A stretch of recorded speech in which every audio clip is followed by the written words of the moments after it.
अरे भाई झुमरू, क्या हाल चाल है तुम्हारे? ये ठंड में बचोगे कि ऊपर चल दोगे? हा हा हा। अरे तू जो है ना, तू ऊपर जाएगा, मैं तो अभी टिकूंगा और लंबा टिकूंगा। तुझे क्या लगता है? अरे रे रे, तुम दोनों बुढ़े हो चुके हो, कब टपक जाओगे कहना मुश्किल है। अरे मीनू, तुझे ऐसा क्यों लगता है कि तू अभी तक जवान है? तू भी बुढ़ी हो गई है। अरे इसकी छोड़ो, इसे तो लगता है जैसे ये अभी भी एकदम नई नवेली दुल्हन है। अरे काका, तुम लोग क्या बातें कर रहे हो? आ गया, आओ आओ, आग सेकने आए हो? हाँ काका, इधर से गुजर रहा था, तुम लोगों को आग सेकते देखा तो मेरा भी मन कर गया। अरे तुम लोग तो जवान खून हो, तुम्हें अभी आग की क्या जरूरत है? अरे काका, तुम लोगों का जमाना अलग था, हमारा जमाना अलग है। हम तो इस वक्त बहुत कमजोर पीढ़ी है। आप लोगों ने अच्छे से दूध मलाई खाया था। आप लोगों की जैसी ताकत हमारी थोड़ी हो सकती है। अच्छा अच्छा, आ जाओ, सेक लो। अरे तू यहाँ क्या कर रहा है? घर जा वहाँ पे और घर जाकर देख जरा, बहू ने उत्पात मचा रखा है। अरे अम्मा, तुम और तुम्हारी बहू दोनों मिलकर हमेशा उत्पात मचाते रहते हो। कितना देखूंगा मैं, देख देख कर तो मैं ही बर्बाद हो जाऊंगा। अरे जाओ बेटा जाओ, जाकर संभालो अपना घर, हम बुड्ढों को यहाँ आग सेकने दो।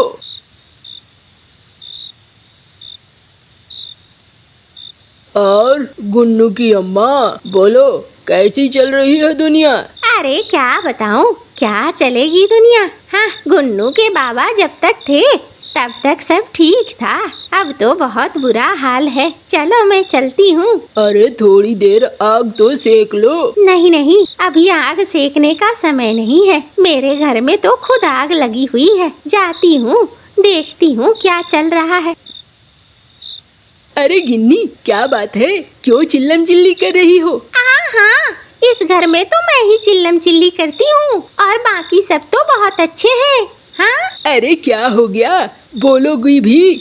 सुबह से शाम काम करके आदमी घर लौटा है और ऊपर से यहाँ चिक चिक चिक चिक, अच्छा नहीं लगता है। मुझे कुछ खाने को दो, भूख लगी है। खाना ही तो नहीं बना है, तुम्हारी अम्मा ने कुछ खाने को बनाया ही नहीं है, तो कहाँ से दूँ? अरे ये क्या कह रही हो, अम्मा कहाँ से खाना बनाने को देगी? अम्मा का काम खाना बनाना थोड़ी है, तुम्हारा काम है। मेरी तबीयत आज ठीक नहीं थी, अम्मा ने खाना नहीं बनाया है।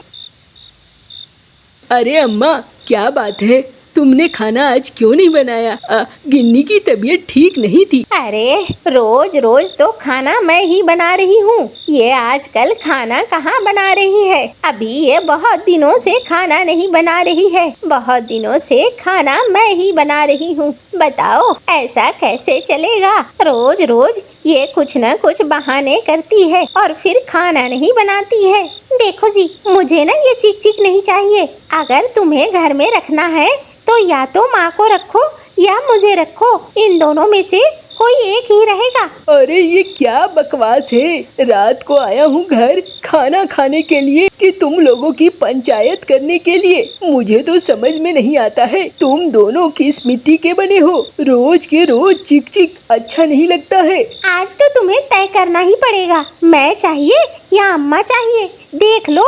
तुम दोनों घर में रहो, मैं ही जा रहा हूँ और तुम दोनों तय कर लेना कि तुम दोनों में से कौन रहेगा इस घर में और कौन नहीं रहेगा।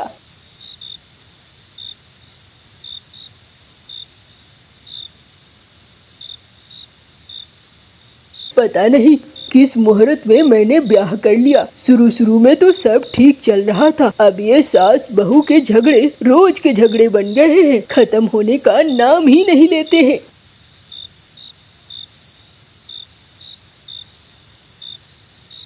अरे ओ गुन्नू, इधर आ इधर। अरे बाप रे, इस रात गए तालाब से क्यों आवाज आ रही है? कौन है वहाँ पर? हाय हाय, गलती कर गया क्या मैं? मुझे तो डर लग रहा है। गुस्से में घर से निकलकर बाहर तो आ गया।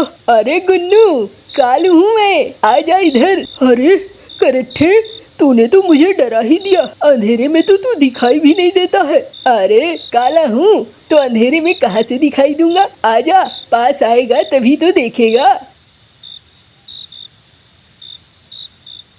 अरे भाई, तू यहाँ क्यों बैठा हुआ है? अरे क्या करूँ, घर में वही चिक चिक चल रही है। अम्मा और बिजली के बीच में घर से निकलकर बाहर आ गया। अरे तेरे घर में भी वही चल रहा है? हाँ भाई, मेरे घर में भी वही चल रहा है। पता नहीं ये लोग कब सुधरेंगे। इन लोगों के बीच में हम लोग बुरी तरीके से पिस जाते हैं। हाँ भाई, ये बात तो तू ठीक कह रहा है। और ये तालाब इस जगह को क्यों चुना? यहाँ क्यों बैठा है? मुझे तो यहाँ बैठने में भी डर लगता है। और डरने की क्या बात है, दिन में भी ये तालाब वैसा ही रहता है जैसे रात में।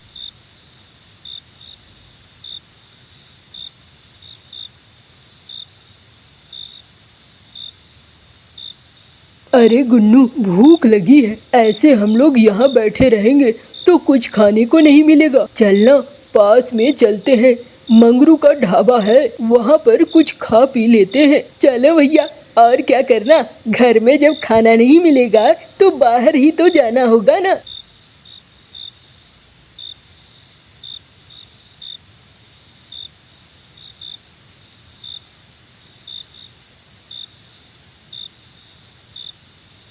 अरे जल्दी करो भैया। ओ रामू, फटाफट बंद कर सारे बर्तन। अरे मंगरू भैया, दुकान समेट रहे हो क्या? हाँ भाई, दुकान समेट रहा हूँ। कितना रात हो गया है। बोलो भैया, अचानक से हमारी दुकान में कैसे आए? अरे कुछ खाने को दे दे भाई, घर से मारे मारे निकले हैं, अभी तक भूख लगी हुई है। अरे भैया, खाना तो सब खत्म हो गया है, अब बोलो तो आमलेट बना सकता हूँ। हाँ भाई, आमलेट ही बना दे, वही खा लेंगे हम। एक एक प्लेट आमलेट दे दो, और अगर भूख लगेगी तो और भी प्लेट में ले लेंगे।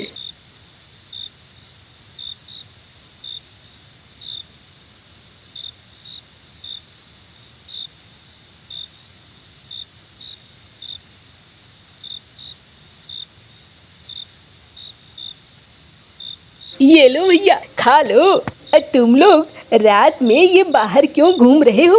अरे क्या बताएं, घर में चिक चिक से परेशान हो गए हैं, इसीलिए बाहर घूम रहे हैं। हाँ हाँ समझा, ये सास और बहू के झगड़े, ये तो घर घर की कहानी हो गई है भैया। एक काम करो ना, तुम लोग भी मेरा वाला मंत्र अपनाओ, देखो तुम लोग भी जीत जाओगे। अरे कैसे भैया, बताओ, अगर तुम्हारे पास कुछ दिमाग में हो तो। अरे मेरे भी घर में ऐसे ही चिक चिक चलता था, मैं पूरे 6 महीने के लिए घर से निकल गया। अब जब घर के सारे काम करने पड़े और आटा दाल का भाव पता चला, तब जाकर घर में शांति ही शांति हो गई।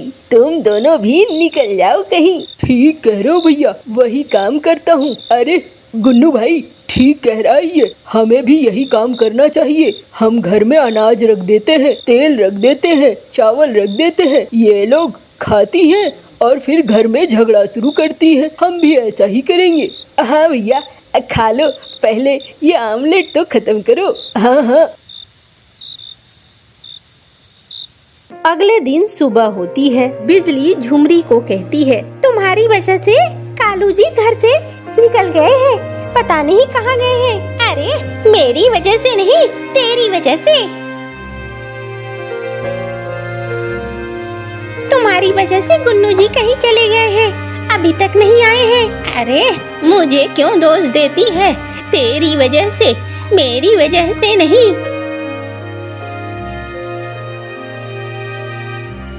अरे बहू, अनाज खत्म हो गया, अब क्या होगा? मुझे क्या पता, ये सब आपकी वजह से हुआ है। अरे छोड़ दे अब एक दूसरे को दोष देना, चल थोड़ा सा कुछ काम काज देख लेते हैं। क्या काम करोगी? मैंने बात किया है, सेठ जी के यहाँ खाना बनाने का काम मिला है मुझे, मैं वहाँ खाना बना लूंगी। जाओ फिर, मैं देखती हूँ कहीं और काम मिलता है तो।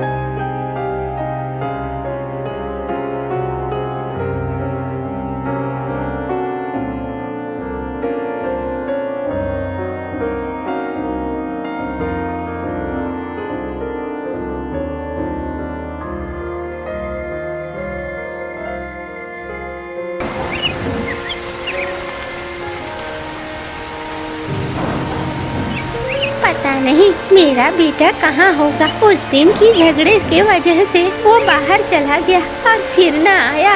छोड़ दो अम्मा, हमारी ही गलती थी। हम तो रोज घर में कलह करते थे। हमें समझ में नहीं आता था ये अनाज कहाँ से आता है, कितनी मेहनत लगती है। अब जाकर समझ में आता है कि कितने मेहनत से ये अनाज और ये पैसे आते हैं। काश मेरा बेटा लौट कर आ जाता। अरे कहाँ हो झुमरी, बिजली? अरे सेठ जी। हाँ, सेठ जी आए हैं और अब तुम लोगों को घर से निकलने की बारी है। क्या कह रहे हैं सेठ जी? अरे कालू ने बहुत सारा पैसा ब्याज में लिया था और अब तो ब्याज लौटा नहीं पा रहे हो।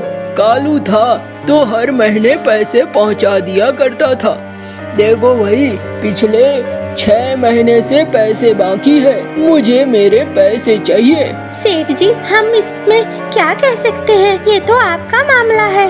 अरे मेरा मामला है का क्या मतलब है? हाँ सेठ जी, हमें पता भी नहीं है कालू जी ने आपसे कब ब्याज लिया, कितना ब्याज लिया। अब आप अचानक से आकर हमें कह रहे हो। अरे ये कोई बात हुई? पैसे लिए हैं तो पैसे तो देने पड़ेंगे, ऐसे नहीं चलने वाला है। और ये मैं चलने भी नहीं दूंगा। 2 दिन का वक्त देता हूँ, मुझे मेरे पैसे दे दो या फिर घर से निकाल कर बाहर फेंक दूंगा, याद रखना। अरे बहू, ये क्या नया तमाशा है? अम्मा, मुझे भी समझ में नहीं आ रहा है। अब तो लगता है हम बेघर हुए। अब हमने कितनी बड़ी भूल कर दी, अपने ही घर में अशांति पैदा की, जिसके वजह से अब हमारा सुख शांति भी चला गया। 2 दिन में पैसे कहाँ से आएंगे? अरे मुझे भी समझ में नहीं आ रहा है, अब ये पैसे कहाँ से आएंगे? मुझे भी बहुत अजीब लग रहा है।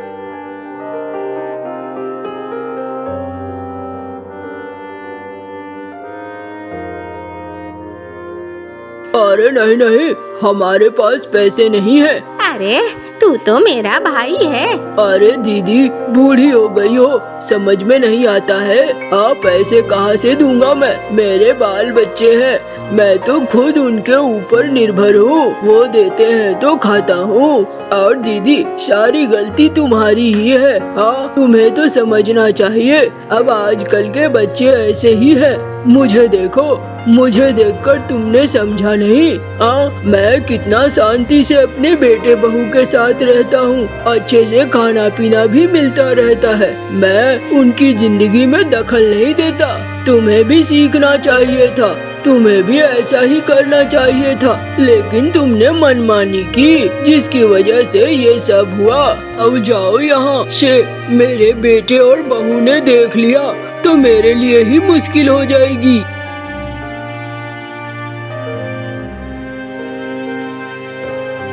देख बहना, खाना तो खा ले तू, लेकिन मैं तुम्हारी इस मामले में कोई मदद नहीं कर सकता। तुझे तो पता ही है, अब मेरा भी परिवार है। अब मैं अपना परिवार चलाऊं कि तुम्हारा परिवार चलाऊं? बता, संभव है? अरे भैया, मैं बहुत उम्मीद लेकर आई थी। अरे बहना देख, पहले की बात अलग थी, लेकिन अब की बात एकदम अलग है। अब मेरे पास पैसे भी बहुत कम है, अब मैं मदद नहीं कर सकता। जाओ, कुछ अनाज चाहिए तो बोलो, मैं पोटली में बांध कर दे दूंगा।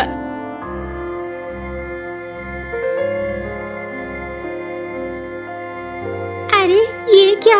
अम्मा, तुम कहाँ गई थी? अरे मैं अपने भाई के पास गई थी। मैं भी, लेकिन अरे कोई हमें घर में रखने को तैयार नहीं है, सबके लिए हम बोझ ही हैं। अम्मा, मेरे भैया ने भी कहा ब्याज की रकम तुमने ली है, तुम चुकाओ। मैं कहाँ से चुकाऊं? ये अच्छा नहीं हुआ अम्मा। अरे ये जरूरी था हमारे साथ होना। हमें पता चलना चाहिए कि क्या सही है और क्या गलत है। हमने गलती करी, अपने घर परिवार को ठीक से चलाने के बजाय लड़ते रहे, उछलते रहे, और आज क्या हुआ?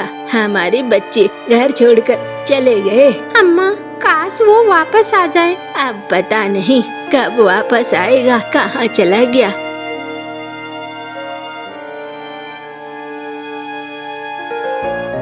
माफ कर दे बहू मुझे, मैं ही तुझे जानबूझकर उकसाती थी। नहीं नहीं अम्मा, मैं भी तुम्हें नहीं देखना चाहती थी, मुझे माफ कर दो। और पता नहीं, अगर ये बुद्धि हमारी ठीक पहले हो जाती तो गुन्नू जी कहीं न जाते। अब क्या होगा आगे पता नहीं।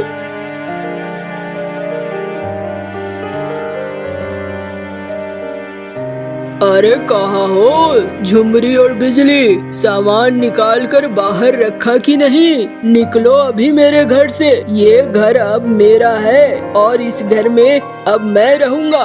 सेठ जी ऐसा मत करो, अभी हमें कुछ समय तक यहाँ रहने दो। अरे क्यों रहने दूं? रहने देने का कोई सवाल ही पैदा नहीं होता है। पैसे दो और रहो, तुम्हें किसने मना किया है? बिना पैसे के कुछ नहीं होने वाला। अरे चलो कौवो, घुसो और सारा सामान निकाल कर फेंक दो। हाँ मालिक, जा रहे हैं हम लोग।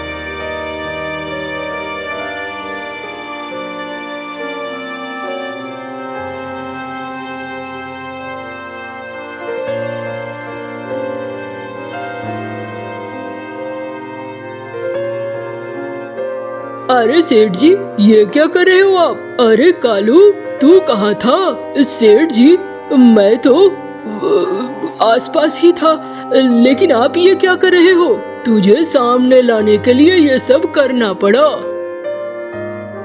अरे तुम दोनों ने क्या तमाशा लगा रखा है? गांव से गायब हो गए हो, अपने माँ और पत्नी को परेशान कर रहे हो। अरे क्या करते सेठ जी, इन लोगों ने हमारा जीना हराम कर रखा था। अरे भाई, परिवार से नाराज होने का मतलब क्या है? 6-6 महीने के लिए गायब हो जाओगे?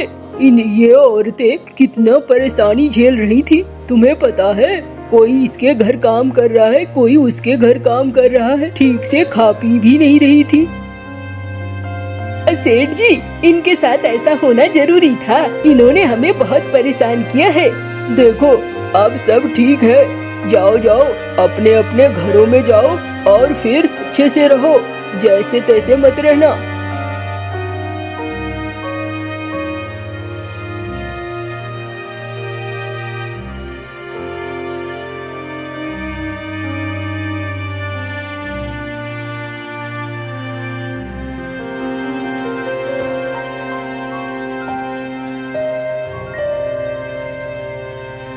आज मैंने खीर बनाई है। हाँ, अम्मा के हाथ की खीर खाकर देखो, बहुत अच्छा लगेगा। अरे वाह, ये तरकीब तो काम कर गई। ठीक कहा था मंगरू ने, एकदम सब तो सीधी हो गई है। अब मुझे तो ऐसा ही चाहिए था। चलो, बड़े दिनों बाद अब सब ठीक हुआ है। और फिर दोनों ही परिवार बहुत ही अच्छे से रहने लगता है। अब किसी तरह की कोई दिक्कत नहीं थी।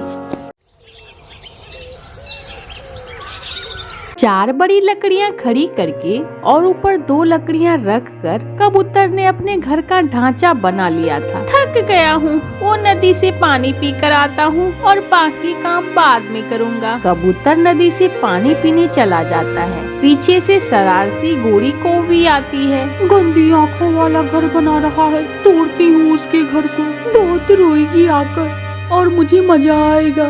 गोरी कौवी थोड़ी दूर हटकर एक लकड़ी की मदद से एक कोने की लकड़ी को गिरा देती है। कबूतर के घर का बनाया हुआ ढांचा धड़ाम से जमीन पर गिर जाता है। कौवी, गोरी कौवी, ये तुमने क्या किया? शर्म करो, अपना घर बनाने की चिंता नहीं है तुम्हें और दूसरे के घर गिरा रही हो। गोरी कौवी वहाँ से भाग जाती है। कबूतर कबूतर, जल्दी जाओ, देखो जाकर गोरी की बच्ची ने तुम्हारा क्या किया। सारा काम मिट्टी में मिला दिया, उसने तुम्हारे घर का ढांचा गिरा दिया। कबूतर भागता है वहाँ से। मैं कल से काम कर रहा था और अब जाकर इतना काम हुआ था। क्या मिला तुझे मेरा घर गिरा के? बेशरम कौवी, क्या मिला तुझे ऐसा करके? कबूतर रोता है और फिर से दोबारा काम शुरू करता है। कालू जी, मैंने कबूतर का घर गिरा दिया।